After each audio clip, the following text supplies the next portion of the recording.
Hello everyone, সবাইকে স্বাগতম জানাচ্ছি আজকের এই আইসিটি ক্লাসে। আজকের ক্লাসে আমরা মেইনলি যে বিষয়টি নিয়ে আলোচনা করব সেটা হচ্ছে বাইনারি যোগ। এবং বাইনারি যোগ তোমরা জানো তোমাদের সৃজনশীল পরীক্ষা এবং এমসিকিউ পরীক্ষা কিন্তু এসে থাকে এবং তোমাদের সামনে এইটি অবশ্যই কাজে লাগবে।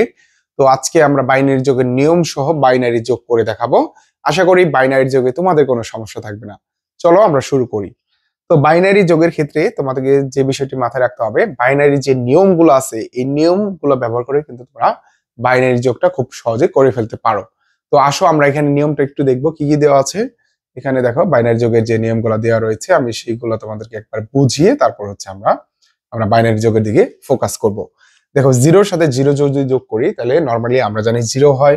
জিরোর সাথে যদি ওয়ান যোগ করি তাহলে কি হয়? ওয়ান হয়। এবং ওয়ান এর সাথে যদি জিরো যোগ করি তাহলে তাও কি হবে? ওয়ান হবে। তোমাদের ক্ষেত্রে যে প্রবলেমটি হয়, এই যে দুইটি নিয়ম রয়েছে এই দুইটি নিয়মটা একটু ব্যতিক্রম। এটা বাইনারি যোগের ক্ষেত্রে হচ্ছে, দেখো ওয়ান ওয়ান যোগ করলে আমরা নর্মালি জানি টু হয়, কিন্তু বাইনারি যোগের ক্ষেত্রে কি হবে? জিরো হবে এবং হাতে থাকবে ওয়ান। এবং তিনটা ওয়ান যদি আমরা যোগ করি তাহলে কি হবে? ওয়ান হবে, হাতে কি থাকবে? ওয়ান হবে। তো এই নিয়মটা ফলো করে আমরা বাইনারি যোগটা করব এবং আমি তোমাদেরকে এক্সপ্লেন করব যে কিভাবে এই দুইটা কাজ হলো, যে ওয়ান ওয়ান যোগ করলে জিরো হাতে ওয়ান কিভাবে হয় এবং তিনটা ওয়ান যোগ করলে ওয়ান হাতে কিভাবে ওয়ান হয়। এই বিষয়টি অবশ্যই আমি তোমাদেরকে এক্সপ্লেন করব, যাতে হচ্ছে তোমরা এই যে যে দুইটি নিয়ম রয়েছে দুইটি নিয়মটি মুখস্থ নয়, এটা বুঝে বুঝে যেন তুমি শিখতে পারো। দেখো, এর জন্য আমরা যোগের যে মূল নিয়মটি রয়েছে সেই মূল নিয়মে আমরা একটু যাচ্ছি। এই ক্লাসটা একটু বড় হবে, তোমরা শুরু থেকে শেষ পর্যন্ত দেখো, তাহলে আশা করি যে যোগের ক্ষেত্রে যে প্রবলেমটা আছে সেটা হবে না। আমরা যদি নর্মাল ক্ষেত্রে চিন্তা করি, ধরো আমরা 17 এবং হচ্ছে ধরো আমরা এখানে যোগ করব 15। এখন আমরা যদি নর্মাল যোগ বা ডেসিমেলের যোগ যেটা বলি, এই যোগের ক্ষেত্রে যদি আমরা এইভাবে লিখি, দেখো 7 আর 5 যোগ করলে হয় 12 এবং 1 1 যোগ করলে হয় 2। এখন রেজাল্ট হচ্ছে 212। এই কথাটা কি ঠিক বা এই যোগটা কি ঠিক হয়েছে? এখন তোমরা বলবা যে অবশ্যই না, 7 আর 17 আর 15 যোগ করলে অবশ্যই 212 হয় না। তাহলে তুমি তোমার ফ্রেন্ড যদি তোমাকে হচ্ছে 17 টাকা একদিন ধার দিল, একদিন হচ্ছে 15 টাকা ধার দিল এবং তোমাকে বললো যে তুমি আমাকে 212 টাকা দাও, কিভাবে? এই যে যোগ করে দেখাইলো যে 17 আর 15 যোগ করলে 212 হয়। এভাবে করলে কি পিটাবে, তাই না? পিটাবে, অবশ্যই পিটাবে। তাহলে এখানে কি হয়েছে? এখানে কিন্তু আমাদের একটা ভুল হয়েছে। এই যে এখানে 5 আর 7 যোগ করলে 12 হয়, ঠিক আছে, কিন্তু এখানে 2 নামাইতে হয়, হাতে থাকে 1। That's the point. এইখানেই হচ্ছে আমাদের যোগের নিয়মটা কিন্তু আমরা খুঁজে বের করতে পারি বা এখান থেকে আমরা পেয়ে থাকি। তো এটা হচ্ছে ডিসিমেলের যোগ। নরমাল যোগ মানে ডিসিমেলের যোগ, আর ডিসিমেল যোগে হচ্ছে 10টি অঙ্ক থাকে 0 থেকে 9 পর্যন্ত। তো আমাদের যোগের নিয়মটা কি হচ্ছে ভাইয়া? যোগের নিয়মটা হচ্ছে যদি বেসের সমান বা বেসের চাইতে বেশি হয় তাহলে বেস থেকে বিয়োগ করতে হয়। তো এইখানে দেখো 7 আর 5 যোগ করলে 12 হয়েছে। তো 12 কি? অবশ্যই 10-এর চাইতে বেশি। বেসের সমান বা বেশি হলে বেস থেকে বিয়োগ করবে, নিয়ম হচ্ছে এটা। তো এটা যদি আমরা করি, 12 থেকে যদি 10 বিয়োগ করি, দেখো কত হয়? 2 হয়। এর জন্য 5 আর 7 যোগ করলে আমরা 2 নামাই। কেন নামাই? এখন আশা করি তোমরা বুঝতে পারছো কেন 2 নামাচ্ছি। কারণ বেস থেকে বিয়োগ করছি এবং বেস থেকে যত বিয়োগ করবো হাতে তত থাকবে, হাতে 1 থাকবে আর কি। একবার বিয়োগ করলে 1 থাকবে। তো আমরা একবার বেস থেকে বিয়োগ করছি, হাতে কত হবে? 1 হবে। দেখো, এই 1 আর 1 যোগ করলে 2, 2 আর 1 যোগ করলে 3, কত হয়? 32। তো আমাদের এইটা হচ্ছে মেইনলি যোগের নিয়ম। এই নিয়মটা কেন পড়াচ্ছে? আমরা বাইনারি যোগে এই দুইটা নিয়ম কিভাবে আসলো সেটা বোঝার জন্য। দেখো, আইসিটিতে কোনো কিছু মুখস্থ করা যাবে না। মুখস্থ করলে তুমি কোনো কিছু মনে রাখতে পারবা না। সো বুঝে বুঝে পড়তে হবে। আর একটা যোগ আমি তোমাদেরকে দেখাচ্ছি। 15 আর 15 যদি যোগ করি ভাইয়া, দেখো কি হয়। দেখো, 5 5 যোগ করলে হয় 10, 1 1 যোগ করলে হয় 2।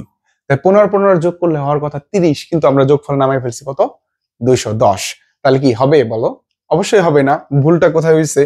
ভুলটা হচ্ছে এই পয়েন্টে হয়েছে। 5 5 যোগ করলে 10, 10 এর হাত শূন্য নামে হাতে থাকে 1।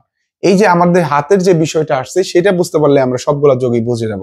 আমাদের যোগের নিয়ম হচ্ছে যে অঙ্কটা আসবে, যোগফলটা যেটা আসবে সেটা যদি বেসের সমান বা বেসের থেকে বেশি হয়, বেস থেকে বিয়োগ করতে হবে। দেখো, 5 5 যোগ করলে 10 আসছে, বেসের সমান হয়ে গেছে, এর জন্য বেস থেকে বিয়োগ করব। দেখো, 10 থেকে 10 বিয়োগ করলে কত হয়? 0 হয়। 5 5 যোগ করলে কি নামবে? 0 নামতেছে, এই যে এই নিয়ম অনুযায়ী। এবং একবার বিয়োগ করছি বেসের সাথে, এর জন্য হাতে কত থাকবে? 1। দেখো, 1 1 যোগ করলে 2, 2 আর 1 যোগ করলে 3, 30। এই নিয়মটা যদি আমরা দুইটা অঙ্ক যদি বুঝে থাকি, তাহলে আসো আমরা এই যে বাইনারি যোগের 3টা 1 যোগ করলে 1 হাতে 1 এবং 2টা 1 যোগ করলে 0 হাতে 1, এই যে যে দুইটা নিয়ম আছে এই দুইটা নিয়ম আমরা ক্লিয়ার বুঝে যাব। দেখো, বাইনারি সংখ্যা পদ্ধতিতে 2টি অঙ্ক থাকে এবং 0 এবং 1 থাকে। এটা হচ্ছে বাইনারি সংখ্যা পদ্ধতি, তাই না? বাইনারি সংখ্যা পদ্ধতিতে দুইটি অঙ্ক থাকে, মানে বেস কত 2, কি কি অঙ্ক থাকে? 0 থাকে আর 1 থাকে। এখন আমরা যোগ করব, 3টা 1 যদি আমরা যোগ করি ভাইয়া, দেখো 3টা 1 যোগ করলে কত হয়? 3 হয়। কিন্তু আমার বাইনারির যোগের 3 তো নামানো যাবে না, কারণ বাইনারির যোগে আছে 0 আর 1 এবং বেস হচ্ছে 2। তাহলে দেখো যোগফলটা কি? বেসের চাইতে বড় হয়ে গেছে না 3? অবশ্যই বেসের চাইতে বড়। এর জন্য যোগফলটাকে আমরা বেস থেকে বিয়োগ করব। দেখো 3 থেকে 2 বিয়োগ করলে কত হয়? 1 হয়। এর জন্য আমার কি হবে? 1 হবে। এবং একবার বিয়োগ করছে, এর জন্য হাতে কত থাকবে? হাতে থাকবে 1। হাতের 1টা বাম দিকে নামাই। তাহলে আমরা যোগফল 1 হয়েছে, হাতে কত হয়েছে? 1। তাহলে 1 1টা কিভাবে আসছে আশা করি তোমরা এখন বুঝতে পারছো। এবং আরেকটা কাজ দেখো, এখানে 1 1 যোগ করলে 0, এটা কিভাবে হইলো? দেখো নরমালি ভাবে 1 1 যোগ করলে কি হওয়ার কথা? 2 হওয়ার কথা, কিন্তু 2 কি হবে? বেস কি আছে? 2। বেসের সাথে আমরা বলছি যে কোনো যোগ, যে কোনো যোগ যদি বেসের সমান বা বেসের চাইতে বেশি হয়, বেস থেকে বিয়োগ করতে হয়। তাহলে আমরা এখানে 2 দিয়ে আছে, তাহলে 2 থেকে আমরা 2 বিয়োগ করব। 2 থেকে 2 বিয়োগ করলে কি হয়? এটা হচ্ছে আমাদের যোগফলের 2 আর এবং হচ্ছে বেসের 2। আমরা 2 থেকে 2 বিয়োগ করলে কত হয়? 0 হয়। এবং এই যে আমাদের হইলো একবার বিয়োগ করলাম বেসের সাথে, এর জন্য হাতে কত হবে? হাতে হবে 1। উপরে সংখ্যা নাই, দেখো 1 এর 1 নামে, এর জন্য যোগফল 1 এবং হাতে আছে 1। এই দেখো 1 1 যোগ করলে কি? 1 1 যোগ করলে 0, হাতে থাকে 1। আশা করি এই যে দুইটা নিয়ম, এই দুইটা নিয়ম এতদিন যে মুখস্থ করছো, এখন থেকে এই যে কিভাবে 1 1 যোগ করলে 0 হইলো বা 3টা 1 যোগ করলে 1, হাতে 1 হইলো, সেটা কিন্তু তোমরা এখন ক্লিয়ার বুঝতে পারছো।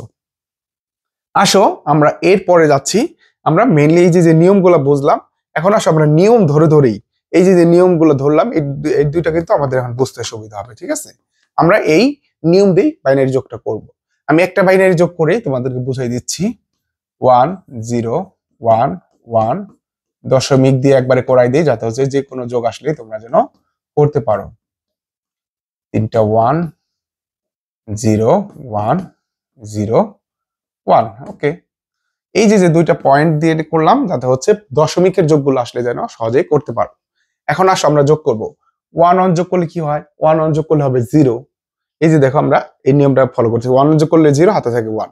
তাহলে দেখো 1 1 যোগ করলে কি হবে? 0, হাতে কি থাকে? 1। এখন দেখো ভাইয়া 3টা 1 আসছে, 1 2 3, 3টা 1 আছে। 3টা 1 হলে কি হবে? দেখো 3টা 1 যোগ করলে 1, হাতে থাকে 1। তো আমরা 3টা 1 যোগ করছি এবং 1 হবে, হাতে থাকবে 1। এই 1টা নামাইলাম। এখন দেখো আবার 3টা 1, আবার 3টা 1 এর সেম কাজ, 1 হবে, হাতে থাকবে 1। এখন দশমিক আসছে, হাতে কিন্তু তোমার 1 আছে। তো দশমিকের জায়গায় তুমি দশমিক বসাই দাও এবং হাতের 1টা অবশ্যই তোমার এইদিকে নিয়ে আসতে হবে। দশমিকের জায়গায় জাস্ট দশমিক বসে যাবে। এখন এই 1 আছে, উপর 0 এবং হচ্ছে 1। এখন দেখো ওই 0টা ধরা দরকার আছে, যোগের বেলা 0 না ধরলে হবে, ডাইরেক্ট তুমি যোগ করে দিতে পারো। উপরে 1, নিচের 1 যোগ করলে কি হবে? 1 1 যোগ করলে 0, হাতে আছে 1। আবার দেখো 3টা 1 হয়ে যায়, 3টা 1 যোগ করলে হয় 1, হাতে আছে কত? 1। উপরে 0 1 0 0 1 যোগ করলে দেখো 0 0 যোগ করলে 0, 1 যোগ করলে 1ই হয়ে যায়, হাতে কিছু কিন্তু নাই। তারপর কি আছে? 1 1 1 1 যোগ করলে কি হয়? 0, হাতে আছে 1। উপরে সংখ্যা নাই, 1 এর 1 বসে গেল। এটাই হচ্ছে আমাদের সিম্পল বাইনারি যোগ। একটা যোগ দিয়ে যাতে সবগুলা তুমি শিখে ফেলতে পারো। নিয়মটা ভালো করে বুঝাইলাম এবং একটা বাইনারি যোগ করলাম। এখন তোমার যে টেক্সট বই আছে, গাইড আছে, যেখানে যে কোনো যোগ, যে কোনো বাইনারি যোগ তুমি এখন প্র্যাকটিস করতে পারো। You are ready to go.